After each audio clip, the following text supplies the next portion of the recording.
ഇന്ന് മദ്രസ കണ്ടല്ലോ സൈക്കിൾ മലയെ പോകുന്ന ഒറ്റ വാശിയിലാണ് കേട്ടോ ഇതും ഉളപ്പിച്ച് ഇങ്ങനെ പറയുന്നുണ്ട് വേണ്ട അപ്പച്ചാക്കി തരാം വീഴുന്നൊക്കെ. ഞാൻ കുറേ പറഞ്ഞിട്ട് കേൾക്കണില്ല. ഉള്ളതാ സൈക്കിൾ മേൽ പോയിട്ടുണ്ട്. അങ്ങോട്ട് പോകുമ്പോൾ വലിയ കുഴപ്പമില്ല കേട്ടോ, കാരണം വലിയ തിരക്കോ ആൾക്കാരൊന്നും ഉണ്ടാവില്ല. പക്ഷെ ഇങ്ങോട്ട് വരുമ്പോൾ 8-8:30 ആയിരിക്കും സ്കൂൾ ബസ്സിൻ്റെ ഓടുന്ന സമയവും പിന്നെ വാഹനത്തിരക്കും ആൾക്കാരൊക്കെ കൂടുമല്ലോ. പറഞ്ഞിട്ട് കേൾക്കണ്ടേ. പിന്നെ അങ്ങോട്ട് പോയിട്ടുണ്ട്. അപ്പോൾ അതിൻ്റെ തൊട്ട് പിന്നാലെ തന്നെ എൻ്റെ ഹസ്ബൻഡും സ്കൂൾ ട്രിപ്പ് എടുക്കാൻ വേണ്ടിയിട്ട് പോയിട്ടോ. എനിക്കാണെങ്കിൽ ഇന്ന് രാവിലെ എണീറ്റപ്പോഴേ ചെറിയൊരു തലവേദന പോലെയും ഒരു അസ്വസ്ഥതയൊക്കെ, പനി വരുന്നുണ്ടോ എന്നൊരു ഡൗട്ട്. വീട്ടിലാണെങ്കിൽ ഉമ്മാക്കും തുത്തൂനൊക്കെ പനിയായിരുന്നു. അവർക്ക് ഉണ്ടാക്കുമ്പോൾ ഇങ്ങനെ മാറി വരുന്നുണ്ട്. അപ്പം ഞാൻ പനിക്കണോ വേണ്ടേ എന്നുള്ള രീതിയിൽ ഇങ്ങനെ നിൽക്കുകയാണ് കേട്ടോ. ഏതായാലും ഞാൻ മുറ്റടിച്ച് തരാനൊന്നും നിൽക്കാതെ ജസ്റ്റ് ഒന്ന് ഒരു പ്രകൃതി സൗന്ദര്യമൊക്കെ ആസ്വദിച്ചിട്ട് ഇങ്ങനെ കിച്ചണിക്ക് എത്തിയത്. എനിക്ക് രാവിലെ ഈ പുറത്തേക്ക് ഇങ്ങനെ പോയി മുറ്റത്തൂടെ നടക്കുന്നത് ഭയങ്കര ഇഷ്ടമായിട്ട്. ആ ഒരു ചെറിയൊരു തണുപ്പും പിന്നെ ഒരു അധികം സൗണ്ടും കാര്യങ്ങളില്ലാത്ത ആ ഒരു സമയം ഭയങ്കര ഇഷ്ടമാണ്. എല്ലാവർക്കും അങ്ങനെയൊക്കെ തന്നെ ആവൂലേ.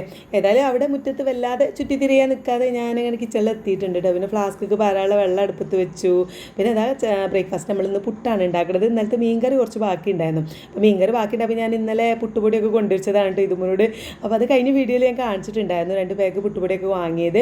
പിന്നെ വേഗം അതായത് ഇളം ചുടുവെള്ളത്തിൽ മൺപിടിച്ച് വെക്കുന്നുണ്ട് കേട്ടോ. പിന്നെ ഒരുപാടൊന്നും ഉണ്ടാക്കുന്നില്ല. നമ്മൾ അര കിലോന് പൊടിയിൽ തന്നെ പകുതി ഉണ്ടാക്കാറുള്ളൂ. കാരണം രാവിലെ ഇപ്പം പുട്ടാണെന്നുണ്ടെങ്കിൽ അത് ബാക്കിയുണ്ടെങ്കിൽ വൈകുന്നേരം കഴിക്കാൻ ഭയങ്കര മടിയാട്ടോ. അപ്പോൾ ഞാൻ അധികം ഉണ്ടാക്കുന്നില്ല. ഇപ്പോൾ കഴിക്കാനുള്ളത് മാത്രമേ ഉണ്ടാക്കണുള്ളൂ. പിന്നെ ഇതാ നമ്മൾ ആവശ്യത്തിനുള്ള തേങ്ങയൊക്കെ ചിരണ്ടി വെച്ചു. പിന്നെ അതാ കരണ്ടടുപ്പിൽ വെള്ളം തിളപ്പിച്ചിട്ട് തൂക്കൊക്കെ ഒഴിച്ച് വെച്ചിട്ടുണ്ട് കേട്ടോ. പിന്നെ പുട്ടിങ്ങനെ നമ്മൾ തേങ്ങയും പൊടിയൊക്കെ ആക്കി സെറ്റ് ആക്കുന്നുണ്ട്. ആ സമയമാണ് ഇതുമോ മദ്രസിട്ട് വന്നത് കേട്ടോ. ഓളെ ടൈം ടേബിൾ ഇന്ന് രാവിലെയാണ് വന്നത് ഇതുമുന്നേ സ്കൂൾക്കുള്ള ടൈം ടേബിൾ. കാരണം ബുക്കും കാര്യങ്ങളൊന്നും കറക്റ്റ് കിട്ടിയിട്ടില്ല, ഒന്നും ആയിട്ടില്ലല്ലോ. അപ്പോൾ ഇന്ന് രാവിലെ വന്നപ്പോൾ ഞാൻ ടൈം ടേബിളൊക്കെ കാണിച്ചിട്ട് വേഗം അതൊക്കെ എടുത്തുവെച്ച് യൂണിഫോമൊക്കെ കിട്ടുവാന്നൊക്കെ പറഞ്ഞോളൂ. അത് ഇടാനൊക്കെ പോയിട്ടുണ്ട്. ആ സമയം ഞാൻ നല്ലൊരു ചായ ഉണ്ടാക്കി കേട്ടോ. ഞാൻ നേരത്തെ പറഞ്ഞാൽ എനിക്ക് ചെറിയൊരു തലവേദന ഉണ്ട്, ഒരു പനിക്കാൻ വരുന്ന പോലെയൊക്കെ ഒരു ചെറിയ തലവേദനയൊക്കെ നമുക്ക് ഈ ഒരു ചായമേൽ പോവാറുണ്ട് കേട്ടോ. അപ്പോൾ ഞാൻ നല്ലൊരു കടുപ്പത്തിലൊരു ചായ ഉണ്ടാക്കിയതാണ്.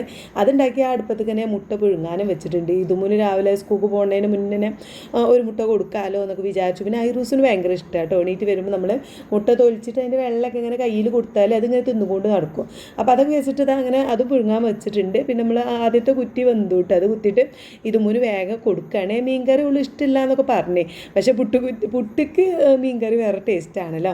അങ്ങനെ അതൊക്കെ ഒഴിച്ചു കൊടുത്തത് അവളടുത്ത് കൊണ്ടുപോയി കൊടുത്തിട്ടുണ്ട്. ഓൾ ടൈം ടേബിളൊക്കെ നോക്കി യൂണിഫോമൊക്കെ മാറ്റി സെറ്റ് ആയിട്ടുണ്ട് കേട്ടോ. ആ ഫുഡ് കഴിക്കണ നേരെ ഞാൻ ഒന്ന് ജസ്റ്റ് മുൻഭാഗമൊക്കെ ഒന്ന് അടിച്ചു വാരാൻ പോകുന്നുണ്ട്. കാരണം നമ്മൾ പുട്ടാകുമ്പോൾ വേറെ പണിയൊന്നും ഉണ്ടാവില്ലല്ലോ. അങ്ങനെ അടിച്ചു വാരി ഉള്ളത് പാത്രമൊക്കെ കഴുകി വെക്കുന്നുണ്ട്.